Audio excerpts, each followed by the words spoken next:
बहुत समय पहले पहाड़ों के परे और बादलों से ऊपर एक जादुई जंगल था। यह जंगल परियों का घर था।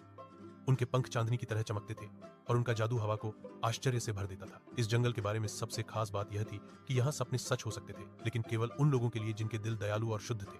इस जंगल में मीरा नाम की एक युवा परी रहती थी। मीरा अन्य परियों से अलग थी, जबकि अन्य गायन, नृत्य और उड़ान का आनंद लेते थे। मीरा मानव दुनिया के बारे में उत्सुक थी। वह अक्सर नीचे के गांवों को देखती थी और सोचती थी, क्या मनुष्यों के भी सपने होते हैं जैसे हमारे होते हैं। एक दिन मीरा ने एक गांव में एक छोटी लड़की को रोते हुए देखा। उसका नाम अनु था। अनु गरीब थी, लेकिन उसका दिल बहुत दयालु था।